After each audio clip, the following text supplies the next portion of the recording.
Hey guys, welcome back to another episode of the Scruffy City Beat. This is a podcast from WBR's newsroom about stories straight from the heart of Knoxville's music scene. My name is Jillian Taylor and I'm the host of this podcast. I am a videographer here at the station, but in my other life, at nighttime, I am also a dancer in the live music scene. And so through dancing, I've gotten to experience a lot of different music here in town and have just barely started to scratch the surface of all of the different genres we have going on. And today's guest is an expert in the jazz genre. But before we get into talking with this guest, I want to kind of give a check-in on what this podcast is and where it'll be going for anyone who's really been following the process. So this is the 9th episode of the Scruffy City Beat. We've had some really key figures in the Knoxville music scene come on to talk from publications and venues. We've also had, I did an audio experience in one episode, and then we did some live music another time. And I want to kind of check in about like my goal for where this podcast is going to go. WBR is building a podcast studio. This is not it. This is just my editing bay.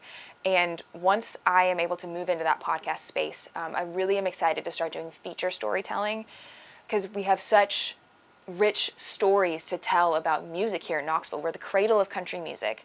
We have a university that does academic study of music. We're the stopping point for so many different genres that pass through to Asheville, to Nashville, to Atlanta. So there's just so many stories that cross through Knoxville. And my goal for this podcast is to do that feature storytelling. And so I want to check in with you guys about kind of letting you know that that is where this podcast will be moving. These conversation style episodes I think will still happen, but they'll be more mixed in with features once we move into that space that's more set up technically for that. Okay, so that's my check-in about the podcast, in case you care. If you don't care, you will care about this guest. His name is Todd Steed.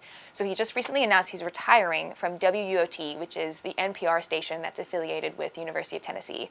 Over at WUOT, Todd Steed has been the jazz coordinator, and he's also ran a show called Studio 865/Flipside that features a lot of local music. Before WUOT, Todd was and still is a musician in a couple of bands. He's founded a few bands, has released a lot of music. And back when he was in college, he was also the first music director at WUTK, The Rock, which is UT's student radio station. And last year, he was awarded the UT Journalism's Alumni of the Year award. So in this episode, we talk through Todd's story within music, because it's a fascinating story.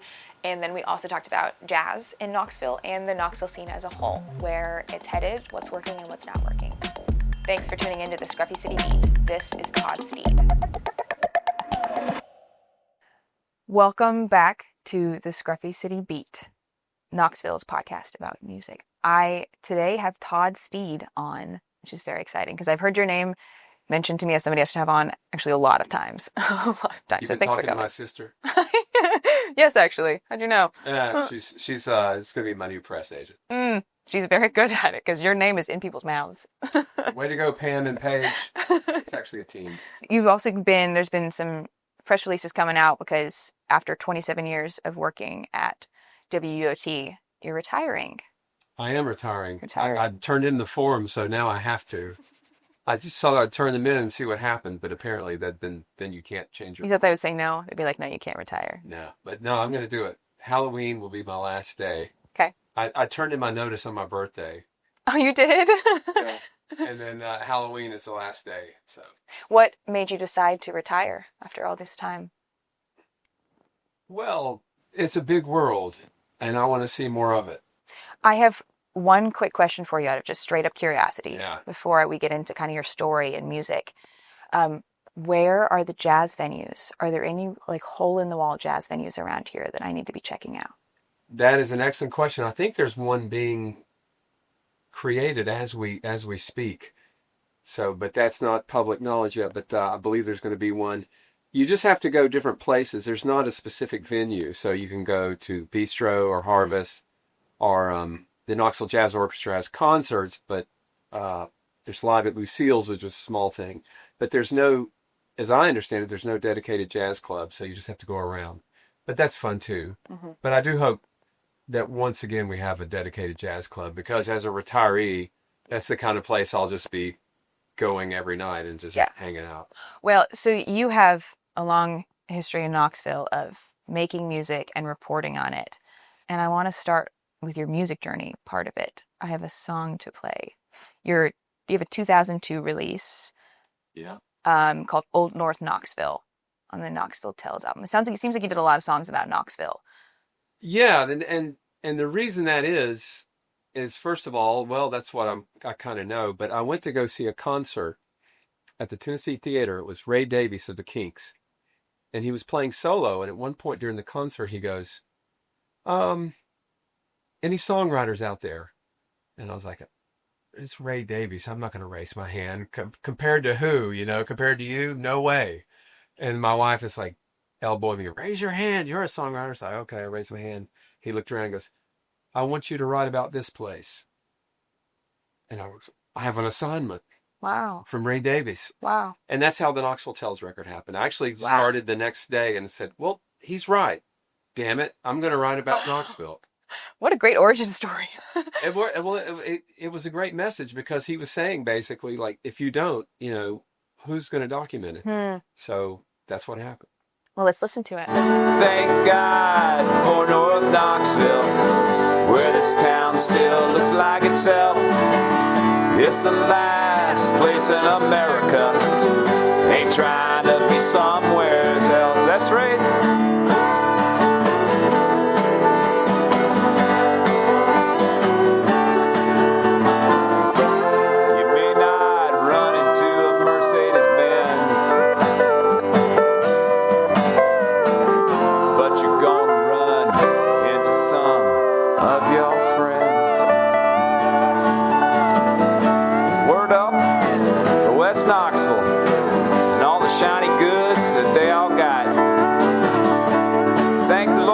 South Knoxville, cheap property, world-class pawn shops.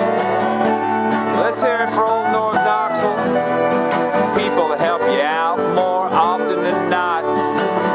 Thank God for East Knoxville. May magnolia bloom and never stop.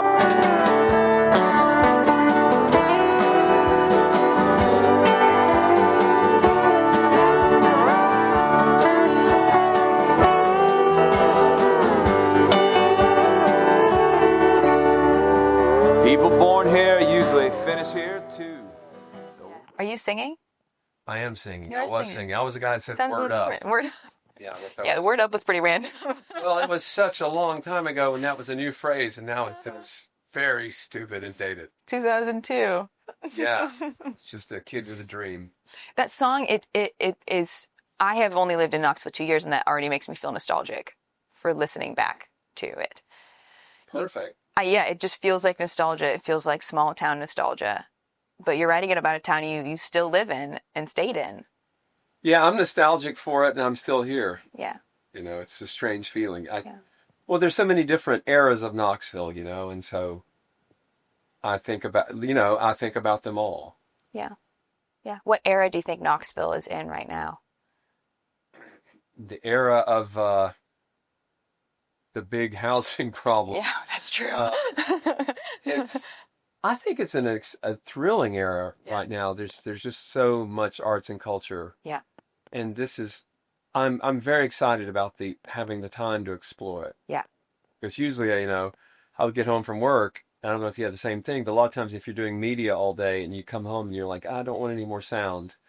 I need a break. And then my dog, of course, says, You will be taking a break. he will be taking a break. You must comply. Resistance is futile. My dog is in the Borg. And yeah, and so I just didn't go out as much as I want, but I've already started going out more again, and I love it. That's awesome. That's awesome. What's your usual stroll when you're going out?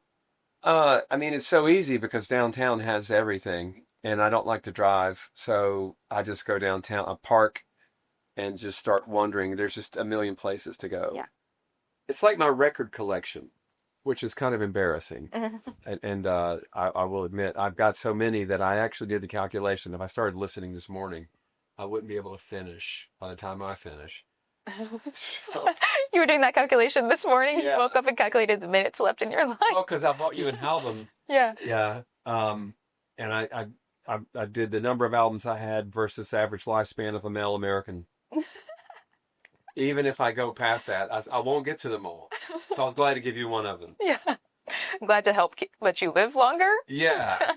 Or get closer to the end. Yeah. And that's the same way I felt about downtown. Is like, well, on any given evening, yeah, it's not New York City or Chicago or San Francisco, but on any given evening, I can't do everything I want to do downtown, and then so good deal. Yeah. So your start was first as a musician. You went to school for journalism. Yeah. But you had some bands. Did you already have bands in like high school? Were you in them? If you want to call them that, Okay. and I would appreciate the generosity. I was in a duo called Organized Confusion with a guy named Jeff Bull, who went on to become an expert in nuclear safety. Oh my. Okay. Yeah, he's in Mexico. Okay. Maybe I'll see him soon. And we made a bunch of records on cassette, and we have both sworn that we will not release these to anyone. They do still exist though. Yeah. You're sitting on them. Sitting is the best thing to do with them. Sitting on them would be, or standing on them, or stomping on them. Firmly sitting on them. Yeah, or a sledgehammer.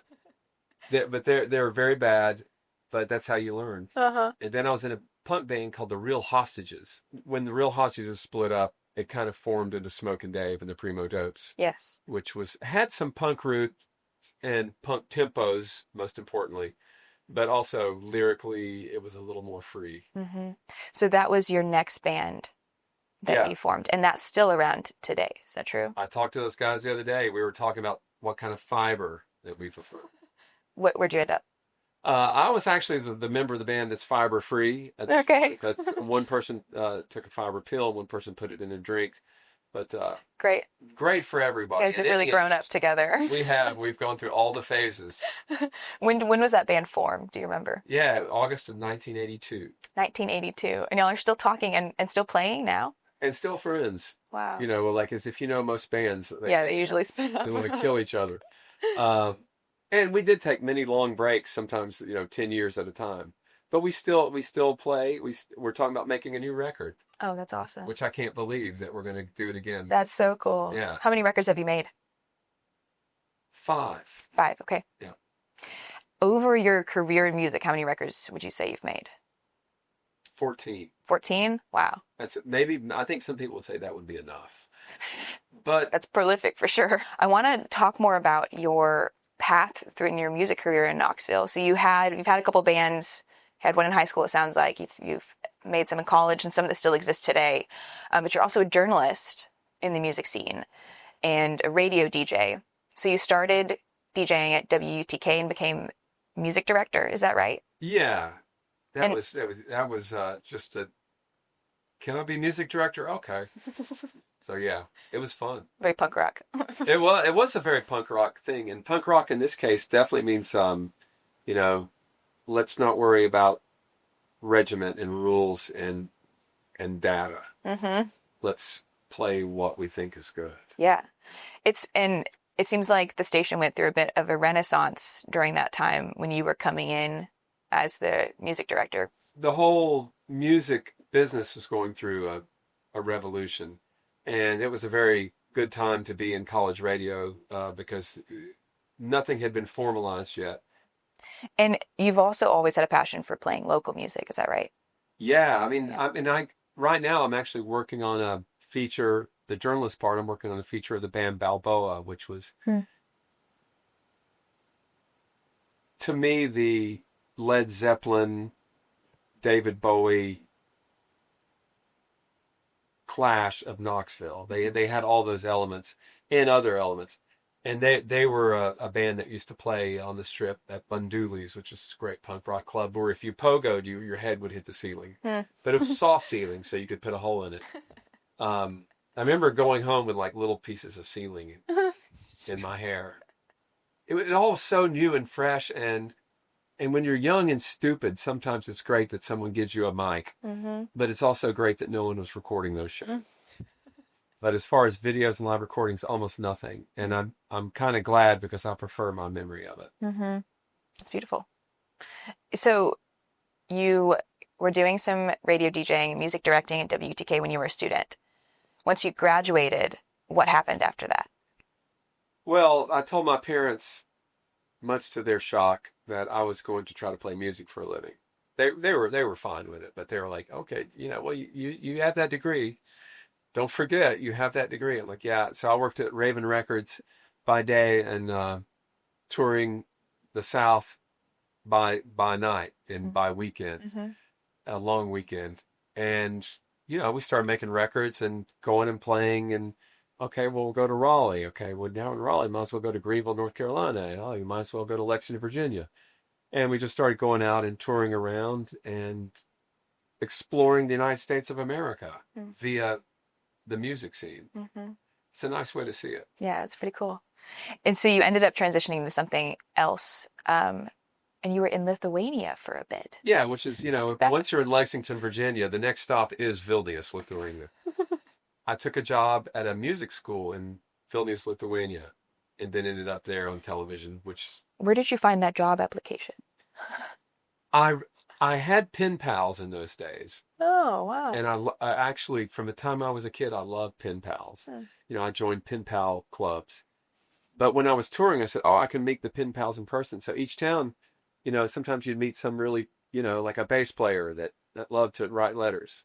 It's a beautiful art. And I just had all these pen pals, and one of my pen pals, I sent a letter to all my pen pals going, what do I do next? And one of my pen pals wrote back and said, you should go to Lithuania. I'm living there now. Wow. I found your job and your friend for you. So there's no application. What a wild way to job search. It was very easy. And then when I got there, I found that, the boss told me, it's like, the salary is symbolic. And stop. Symbolic. It's a direct quote. Wow. The salary is mostly symbolic. So how did you survive? From band money. Wow. Like Smokin' Dave's final show, I remember sitting out in front of King Creole's, I think was the name of the club, counting the money with the three guys, and like, normally we would reinvest it back into the band mostly to make another record. So we had all this cash like in my hand, and I said, I'm gonna start my new life with this money.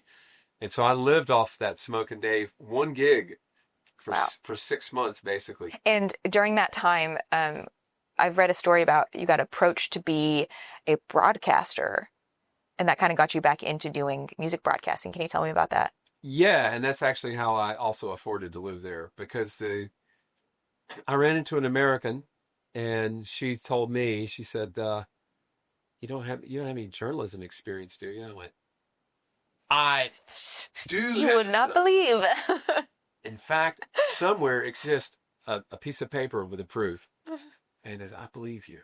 And I went and started editing the news for Teletrice, owned by Lucia Baskauskaitė, who was kind of a big figure in the Lithuanian Revolution against Russia. So that's a really long, wonderful, beautiful story. And she hired me. The grandmothers of Lithuania approved with their phone calls and bring back the little boy again. And so, I was probably 29. But what language do Lithuanians speak? Lithuanian. Lithuanian. What does it sound like? What does it come from? Sounds like Laba diena, mano vardas Tadas, aš esu amerikietis. It's kind of kind of a language. And how long did you live abroad doing that? Well, that one I think it was about 8 months. Okay. And then I lived in I studied in Guatemala and lived in Indonesia for a year. So yeah, I haven't been in Knoxville my whole life, and I haven't worked at UT my whole career. There were side quests. There were side quests. I'm going to use that from now on. Yeah, that's what the kids say nowadays. Side quests. I loved my side quests. I want to do more. So you ultimately, after that time abroad, came back to Knoxville, and have been working at WUOT for now 27 years. Well, sort of, not quite. So I came back and I worked in the international office, the study abroad office, and that was I think 8 or 9 years. And then I simultaneously worked at UOT. There was overlap there because I just did a show or 2 shows, and then 3 shows, and then eventually I just went over there for all of it. So I've been at WOT about 19 years. Okay. So you worked at the university for 27 years. That is correct. Okay. Yeah. And before that, I washed dishes there. Oh. That was before the international office job? Yes. Oh, after abroad? Uh, Really climbed the chain there. well, that was always my goal. Is like I'm going to get out of this kitchen and one day work in Yeah. a place with a chair in it, Yes. and I did it. You found a chair I got and you really sat in it. it had yeah, it had rollers on it, That's great. and you can roll from this side of the office, you can roll back. That's the dream. That's the every adult's dream. It is, and there was a window. There still is a window. My first 3 years at WUOT, I was in an office without a window, and I started having panic attacks. But Oh man. but then I started thinking, well, if there's a nuclear attack, this is the safest office. Yes, that's true. I'm glad that helped your anxiety. Yeah, it calmed. Two negatives. Yeah, You double negative your anxiety. thinking about a nuclear attack calmed my Yeah, anxiety. it's great. I'm so glad that worked for you. I have a new program out. If you'd like to participate in anxiety, crush anxiety through more anxiety. Well, despite the crushing anxiety, you stuck around for a long time in that job. What made you stay for 17 years at WUOT? It's a good job and it's good work. It's one of the places where you can create and do interesting things in a non sort of restricted way. I mean, there are restrictions in every day. Even on our own records, there are restrictions. We shouldn't sing about that. But it was a place where you could really come up with ideas and people would encourage you to try things like you're doing. And great people. Like the people that work at WOT love it. They love being, and there are exceptions, but over time, over 20 years.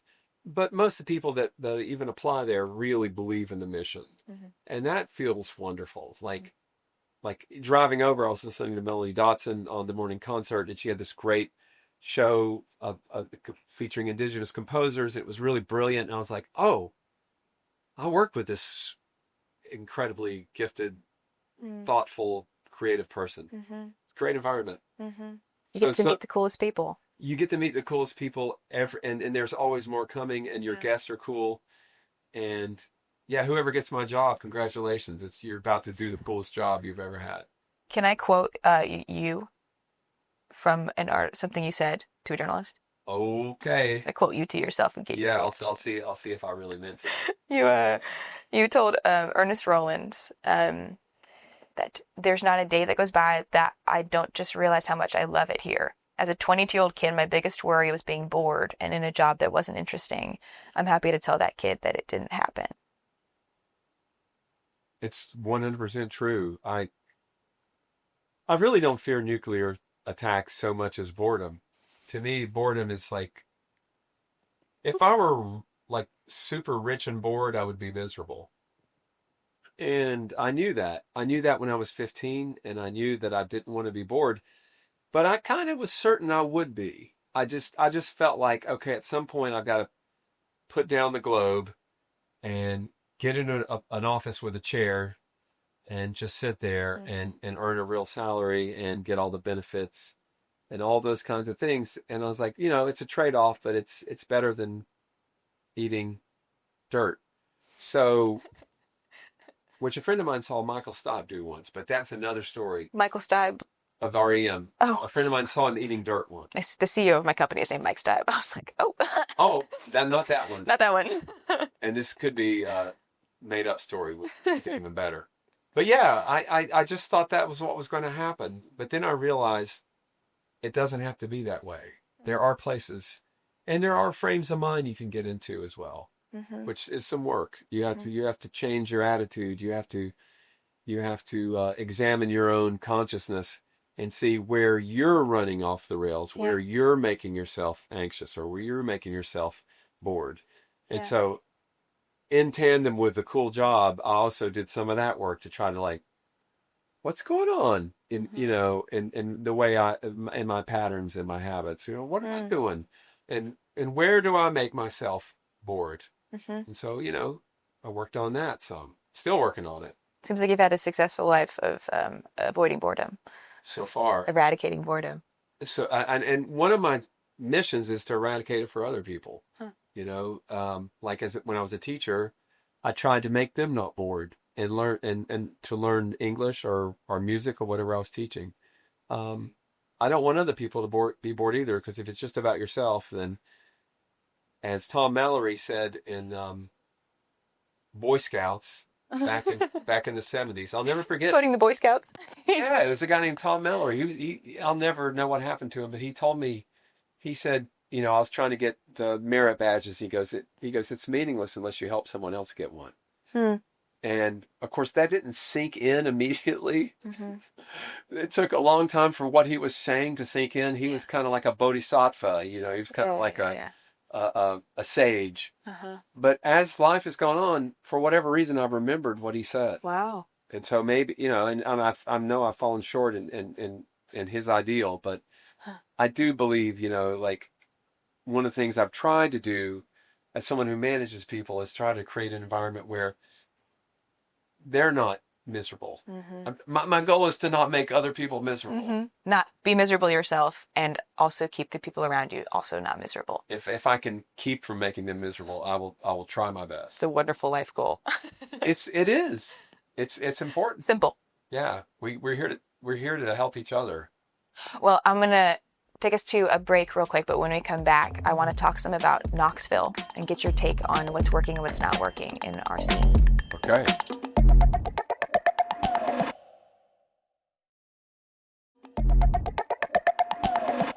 I want to start doing something kind of new in these episodes where in this latter half of the conversation, we just kind of sit on what's going on in Knoxville, in the scene here, what's working and what isn't working. Because I end up having a lot of conversations about this naturally when I'm out and about, talking with musicians about why people have to leave to make money.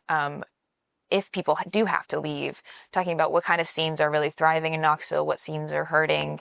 And you seem like just the right person to offer opinions on what is not working in the Knoxville music scene.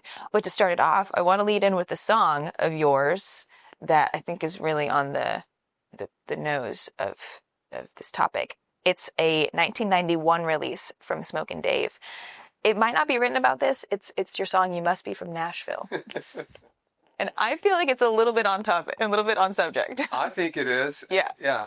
Okay. Do you want to tell me a little bit about this song? You remember the writing process of it? Oh, I remember it quite well. I was working at Raven Records, and we had concert tickets that we would sell there, and someone came in. I think they were asking for Dave Matthews Band tickets or something. And I just looked at her and said, "You must be from Nashville," because like a lot of Nashville people love Dave Matthews, and she went, "I am from Nashville," and then we had a nice, lovely chat, and I sold her the tickets or whatever, and then immediately went home that night and wrote, "Oh, that's a good title. You must be from Nashville," and then my subconscious took over and said, "Let's slam Nashville." Yeah, it's a dig. Yeah, it's a hard dig. Yeah.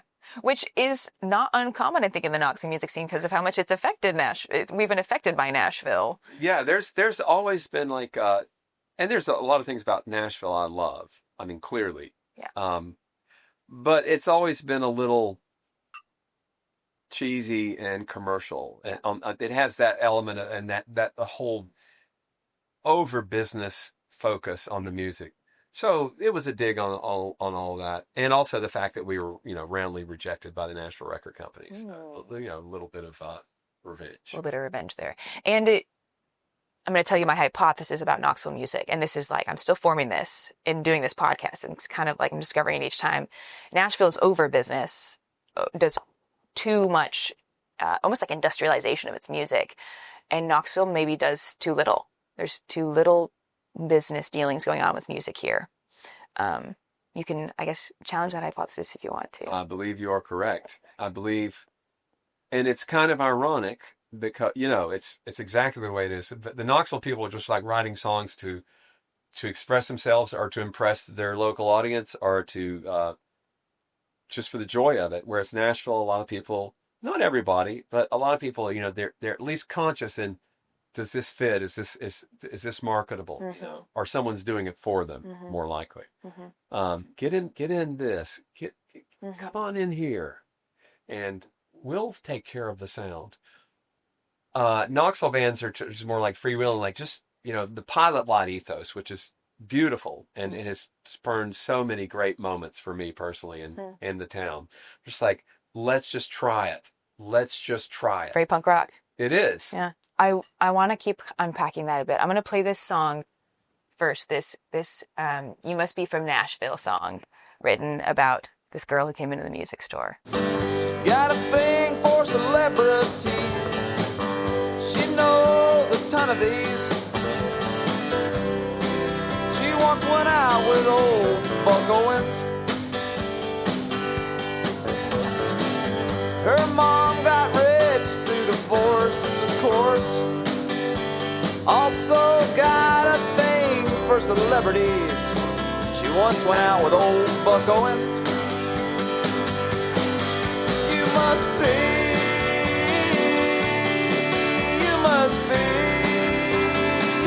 must be from Nashville. You must be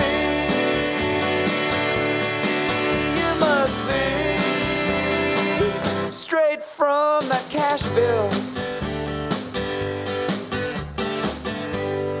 Nashville, huh? It's what it was. Yeah. Boy, is it more than ever. Yeah. So do you picture a world where there's a bit more of that business mindset that goes too far in Nashville? A little bit. There's a little bit more of it here in Knoxville. Yeah, I think so. I do want to say one thing about that song. Mm-hmm.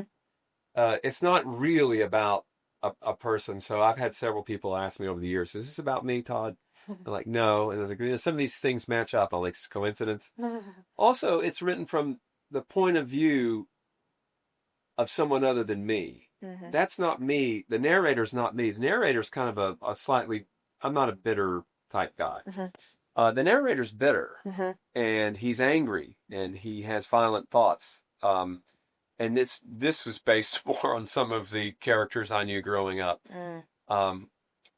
But the song ultimately is making fun of that guy as well. Oh, okay. It's making fun of the sheen and the soullessness of that music business part of Nashville. But it's also making fun of this guy's insecurities. Yeah, that he's bitter about it. Yeah, and so and that he's conflicted because he actually loves the girl. Huh. He has a crush on her, and he envies her sort of wealth. It's complicated. Yeah, I don't think I got any of that across, but that's what I was actually going for. Yeah. Is it at all a call to action for Knoxville to put on a little bit more shininess? At that point, definitely not. It was, I was just like trying to write a good song. But I do think it would be cool for Knoxville to have like a really new record label, for example. I know that's a weird business model these days, but I would love for there to be a Knoxville label that produces Knoxville music and markets it, but keeps the cool. Yeah. Keeps all these rougher edges. Now, I think if we would have had some of that earlier, I think a lot of more bands maybe would have had a little more audience. It's okay. It's okay ultimately if they did or didn't. It's I'm kind of zen about all of this at this point. But and then bands like Superdrag and the Viceroys, the Judy Bats, 10 Years. They find Gran Torino. They find a way through hard work and connections and to get out. Yeah. But maybe that's what I'll do next. Maybe you just gave me an idea. Maybe that's it. Starting a label. He'd probably be the guy. I've got the time now. So with your new abundant free time and an absolute revulsion to being bored, what do you plan to do? Well, I've been studying Greek, which is it's very difficult. I think it's good to challenge yourself, your fossil brain. Yeah. And I just want to spend more time with people I care about. Yeah. And first, and then do some traveling. And go out and enjoy Knoxville, and then my wife and I will probably go back to her motherland at some point to explore that some more. And so, there's not enough time for all this stuff. Yeah. It's like my record collection. I've already got a list longer than my arm of things I want to do. I'll get to as many as I can and call it a fair deal. A life. Call it an end of life. Call it like That's it, folks. Falling on your deathbed. All right, I've finished the list. Dun, dun, dun, dun. That's it. I want to see the Todd Steed like end of life activities. Not that you're at the end of your life, but you just keep talking about that. Your like end of life schedule. Yeah. And follow it. It's tricky because you don't know when it ends. Yeah. But as you get older, it becomes achingly clear that, oh, if I'm wanting to be nice to this neighbor's cat, today is the day I should do that instead of like trying to get it away from our birds. One must always be nice to one's neighbor's cats. You must. And yeah, my list is it's way too long. You know, I wanted to learn to sail and I want to run the chemistry department at the University of Tennessee. You know, I just don't think I'm going to get to it. It's going to happen. I've never taken a chemistry class, so I've realized where I fail. There's so many things to do here in Knoxville and so many little pockets to find and dig into. It's an exciting place to live. I love it. I love Knoxville, and it's always had problems. Show me a city without problems. Okay, that list is done, and so you know maybe we can work on I can work on some of the things that are fixable. You know, in my own tiny little way with other like-minded people. Yeah. There's a lot of work to be done as well, and maybe I'll be a little less lazy about that. Yeah. Well, I appreciate you coming on, and part of the mission of this podcast is to kind of bring more people into knowledge of the music scene, to create a more patron culture, to create a more to create a culture where musicians can work here professionally and not have to leave. And so I appreciate you coming on and talking to be a part of that. Well, good that you're doing this, because these are the conversations we need to be having, and yeah, I've enjoyed it very much. Thank you. Good. Yeah, thank you. Tea for everybody. Cheers. It's just tea, Mom. Not water. Mom, if you're listening, I want to know how you did that. Oh. Okay, thank you for listening. That is Todd.